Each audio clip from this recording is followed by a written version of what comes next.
উত্তরবঙ্গে বিখ্যাত হচ্ছে হাড়িভাঙ্গা আম। আর এই আম আমি এবার পাঠাবো দক্ষিণবঙ্গে। উত্তরবঙ্গের আসল স্বাদই হচ্ছে হাড়িভাঙ্গা আম। আগের বছরও আমি এই হাড়িভাঙ্গা আম দক্ষিণবঙ্গে পাঠিয়েছিলাম, তাই এবারও আমার কাছে সেম ভাবেই পাঠাতে বলছে। আমি সেইভাবেই আমি এখানে কিনতে আসছিলাম।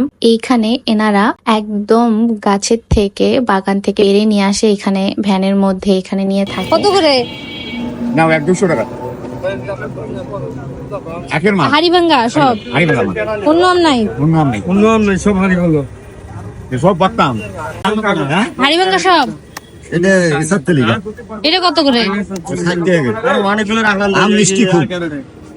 কাড়া টানা নাই তো, কাড়া থাকলে দেখা মিষ্টি খুব। আর এটা হাড়িভাঙ্গা? আর হাড়িভাঙ্গা কাঁচা। আপনার এই কোয়ালিটি নেন, এটা আম ভালো আছে। কোয়ালিটি রাখার জন্য। কম রাখা যায় না? কম রাখা যায় না?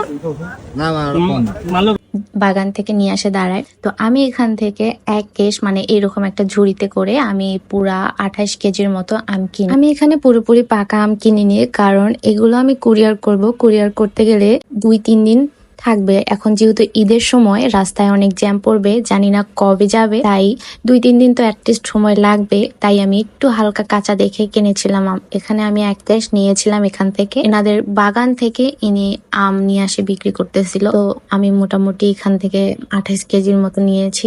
আমি এখন এই আমগুলো নিয়ে কুরিয়ার করতে যাচ্ছি। হাড়িভাঙ্গা আম এতটাই মিষ্টি আর এতটাই সুস্বাদু যে একবার খাবে সে দ্বিতীয়বার খেতেই চাইবে।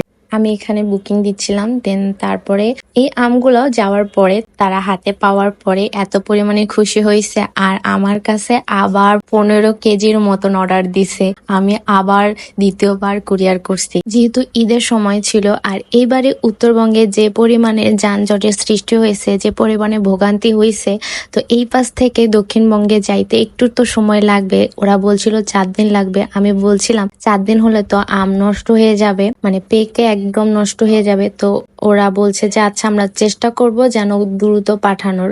তো এখানে আমার মতো অনেকেই আম তারপরে নিয়ে আসে, কুরিয়ার করতে আসছে। তারপরে দেখলাম অনেক তামাক, একদম তামাকে ভরপুর। ওনাদেরকে বললাম আমগুলো সুন্দর করে প্যাকিং করে দিতে। প্যাকিং করে দিচ্ছে, সুন্দর করে প্যাকিং করে দিচ্ছে। আমি ওনাদেরকে বলছিলাম এটার জন্য, ওরা প্যাকিং এর জন্য ওরা আমার কাছ থেকে এক্সট্রা চার্জ নিয়েছে। তো আমি ওনার সাথে কথা বলছিলাম যেন এই আমগুলো খুব ভালোভাবেই সেফলি যায়, দ্রুত যায়, তাহলে আমগুলো নষ্ট হবে না। প্রথমে যে আমগুলো পাঠিয়েছিলাম আমি খুবই টেনশনে ছিলাম, যেহেতু এইবারে উত্তরবঙ্গের রাস্তার অবস্থা খুবই বাজে ছিল, অনেক ভোগান্তি ছিল। তো এখন এই আমগুলো পৌঁছাতে কতটা সময় লাগবে আমি জানি না। আমার নিজেও আসতে একটা রাত আর একটা দিন লাগছে। তো এই আমগুলো যেতে যে কতদিন সময় লাগবে এটা আমি জানি না। এখন ভালোভাবে পাইলে আমি একটু শান্তি। যাক, আলহামদুলিল্লাহ অনেক ভালোভাবে পেয়েছে এবং তাদের হাতে পেয়ে তারা অনেক খুশি হয়েছে, আমাকে আবার অর্ডার দিয়েছে।